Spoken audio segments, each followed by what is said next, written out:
Well, hey guys, my name is Josh. I'm a part of Branch Life Church, and thank you so much for being interested in helping us adopt and care for the families that lost everything in the Ashwood fire 30 days ago. Hey, 30 days ago, we began a process of connecting with these families and helping them get through this emergency situation.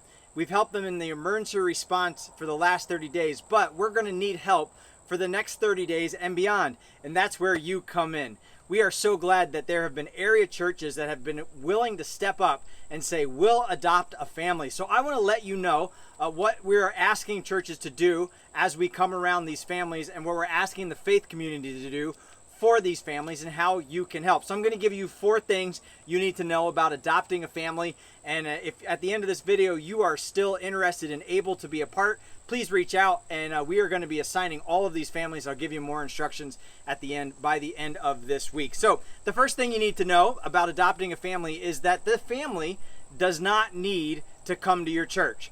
They don't need to be connected with your church in any way. We're not asking them to attend your church. We are just asking for your church to care for them, wherever they are, whatever their needs may be. So the adoption process is a church reaching out to a family and building a relationship with them. The second thing we're asking adopted churches to do is to provide a point person. The point person is very important. You're going to be the point person connecting to the family, and the point person working with me, and the point person for the church in helping coordinate the response from your church. So every church needs a point person for their families. The point person can handle all the contacts with the families that your church will be adopting, and then handle all the emergency responses.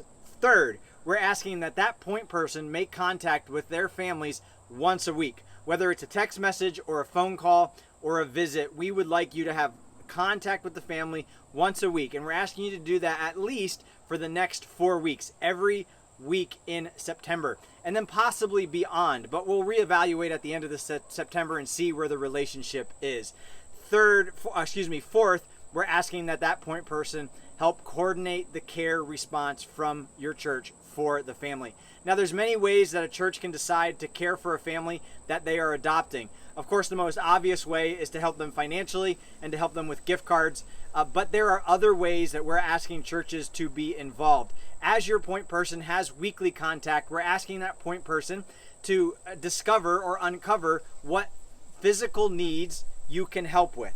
And the church will be acting as boots on the ground in this community, there to help with physical needs as they move forward. Right now, the biggest need for most of the families is the need to find housing. So maybe your church can network with people and places that you know to help your family find housing. Once they have found housing, they're going to need help moving into their new house, probably doing some renovation or painting projects. They're going to need help finding the furniture and transporting furniture to refurnish their house. They're going to need help getting groceries to refill their refrigerators and their pantries. So your family can help with all of those things. In the meantime, while they're still in hotels, your family can help provide micro groceries. That's enough groceries to get them by that they can fit in their hotel and make sure that they have the food that they need on a regular basis. The fourth thing we're asking you guys to do in this care component is something that every church should be good at, and that's just loving and caring for these families, praying for them on a regular basis, letting them know that they're being prayed for and that you're there to help support them and walk with them through this next phase of recovery. Our goal at the end of this is that none of these 50 families who lost everything in these fires a month ago will go homeless. Our goal is that none of them fall through the cracks, and this adoption program is helping us to be sure that there is a safety net and that the faith community is being the hands and feet of Jesus in this time. So thanks again for being willing to be a part of this program. Our goal is to assign all the families to area churches by the end of the day Saturday, so that on August 30th at a cookout, we're able to announce to the families what church will be adopting them and have you swap contact information. If you are able to have your point person stop by the cookout, we could even introduce you to your family then. The cookout is from 12 to 2 on Sunday afternoon, this Sunday. We're also looking for prizes to give away, and if you'd be willing to help with that, that'd be great. Go to the Branch Life Church Facebook page for the event information for the cookout, And if you have any questions, please reach out to me directly. So we have the names of your churches. If you are interested in becoming an adopting church, make sure that I get that. We will need the name and contact information of your point person. Who is the person that's going to have direct contact with the family and coordinate their care with your church and coordinate with me. And then we are asking for the timeline to be at least the next 30 days, if not the next 6 months to a year, that you stick with these families. Now, some of the families may not be responsive, and that's okay. We will take that on a case-by-case basis, but we do want to offer this to as many families as would be willing to be adopted by an area church. So remember the 4 things. Number 1, they don't need to attend your church. We're not asking them to go to your church. We're asking your church to go to them. Number 2, we need a point person. That's going to be the key to everything moving forward from your church to be the tip of the spear for your church's response.